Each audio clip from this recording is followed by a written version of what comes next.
Assalamualaikum warahmatullahi wabarakatuh. Ananda Soleh dan Solehah, anggota Ekskul Sapa.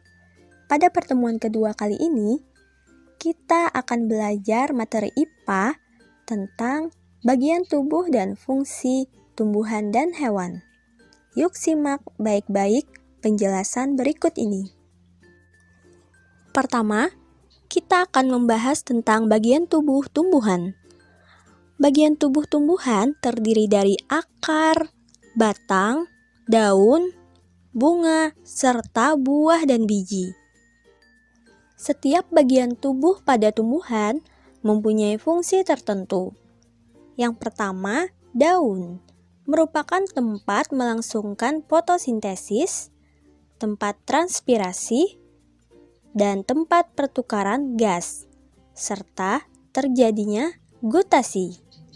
Kemudian, batang berfungsi untuk menyokong berdirinya tumbuhan, alat transportasi dari akar ke daun maupun sebaliknya. Ini transportasi makanan ya. Kemudian, menyimpan makanan cadangan. Akar berfungsi menyerap air dan unsur hara yang ada di tanah, menunjang berdirinya tumbuhan, dan menyimpan makanan cadangan. Bagian tumbuhan berikutnya adalah bunga, merupakan alat perkembangbiakan tumbuhan, di mana pada bunga terdapat putik dan benang sari. Kemudian, buah dan biji. Daging dan kulit pada buah berfungsi untuk melindungi bakal tumbuhan baru dari pengaruh buruk lingkungan luar. Nah, selanjutnya bagian tubuh pada hewan. Contoh yang pertama adalah kambing. Kaki pada kambing untuk berjalan dan melompat. Yang kedua, ikan. Sirip pada ikan digunakan untuk mempermudah gerakan di dalam air. Selanjutnya, burung. Sayap burung digunakan untuk terbang. Kemudian, gajah memiliki belalai. Belalainya digunakan untuk memasukkan air atau makanan ke dalam mulut. Kemudian, burung cendrawasih. Bulu pada burung cendrawasih digunakan untuk menarik pasangannya.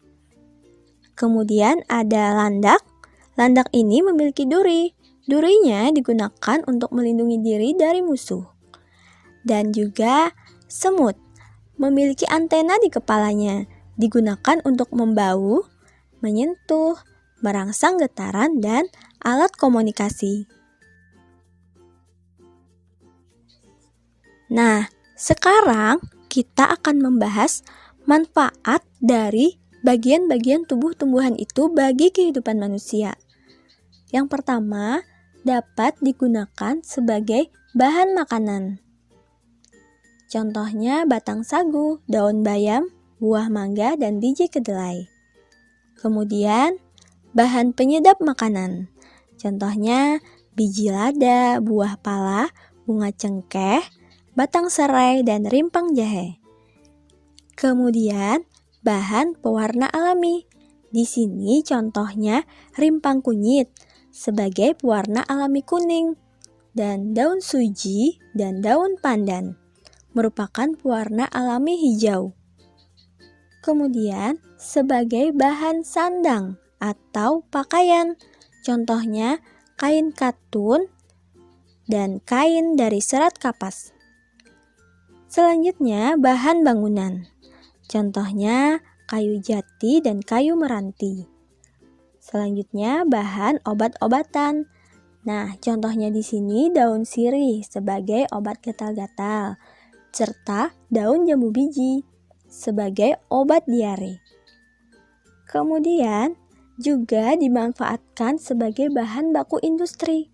Contohnya, getah karet digunakan dalam industri ban, dan getah pinus dibuat menjadi terpentin dalam industri cat. Seperti pada tumbuhan, hewan bagian tubuhnya juga dimanfaatkan oleh manusia, yaitu sebagai penghasil bahan sandang atau pakaian. Contohnya, kain sutra berasal dari serat kepompong ulat sutra. Wol berasal dari serat rambut domba. Kemudian juga sebagai penghasil bahan pangan atau makanan. Contohnya, daging sapi dan daging ayam. Dan yang ketiga, juga dimanfaatkan sebagai penghasil bahan kerajinan, misalnya kulit sapi atau kerbau untuk membuat wayang kulit.